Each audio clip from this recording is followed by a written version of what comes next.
欢迎使用 ArcTime。在这个视频中，我将教你如何通过 ArcTime 来快速的制作字幕。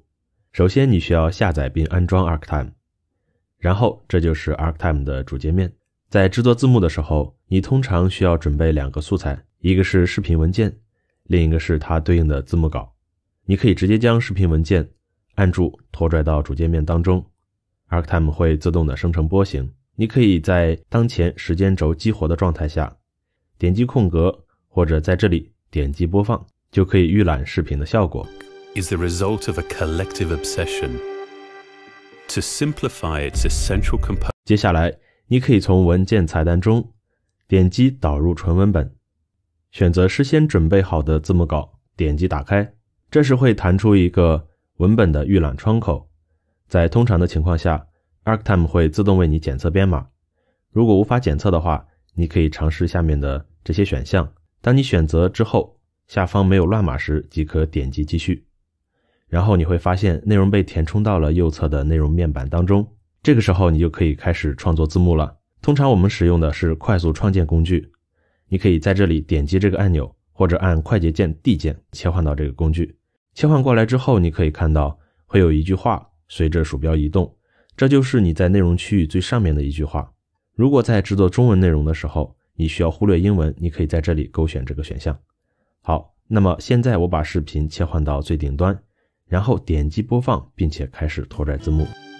The new MacBook is the result of a collective obsession to simplify its essential components to create the most efficient design possible. It's a product that couldn't exist without invention across many disciplines. 现在你会想，如果在我拖拽的时候产生了重叠怎么办？没有关系， ArcTime 会自动帮你处理。在我拖拽并产生重叠之后， ArcTime 会自动将重叠去除掉。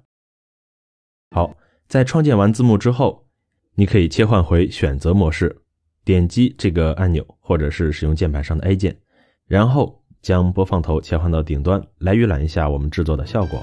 The new MacBook is the result of a collective obsession to simplify its essential components to create the most efficient design possible.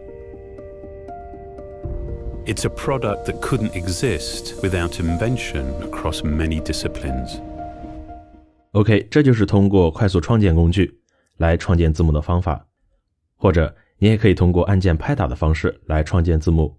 首先还是切换到快速拖拽创建工具，然后将你的文本预览放在一个合适的位置，然后按开始播放后，交替按下摘开键即可。 The new MacBook is the result of a collective obsession to simplify its essential components to create the most efficient design possible. It's a product that couldn't exist without invention across many disciplines. 在创建完成后，同样切换回选择工具来预览一下效果。 The new MacBook is the result of a collective obsession to simplify its essential components to create the most efficient design possible.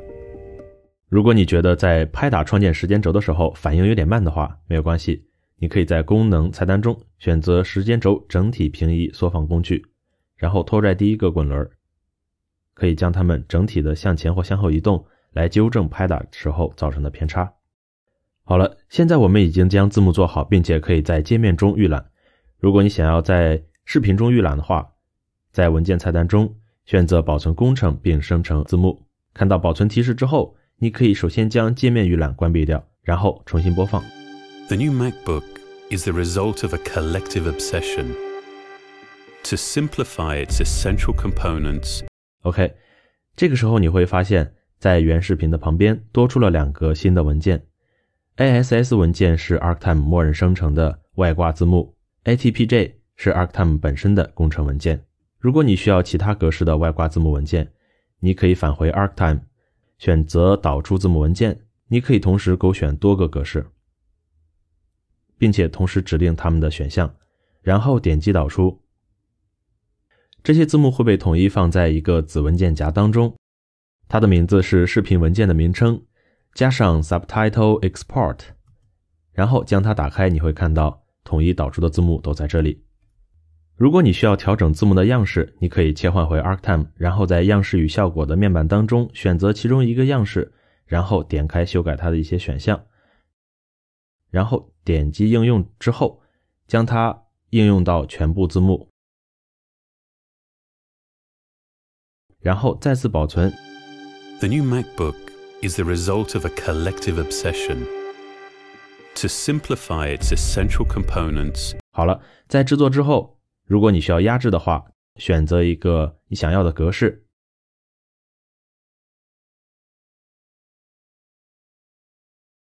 在渲染完成之后，你可以在原视频的旁边发现多出了一个新的文件夹，它的后缀是 Video Export， 将它打开就可以看到刚才压制的字幕了。The new MacBook is the result of a collective obsession to simplify its essential components. 好，如果在这个时候你的工程没有做完，你有其他的事情需要处理的话，你可以将 ArcTime 关闭掉，系统会自动提示你是否要保存，点击确定。在下次打开 ArcTime 的时候，你只需要将这个工程文件拖拽到主页面当中，或者从 ArcTime 的菜单当中选择打开工程，然后选择工程文件即可，这样你就可以继续之前的工作了。好了，这就是 ArcTime 的快速上手教程，希望你在使用 ArcTime 制作字幕的时候获得一个愉快的体验。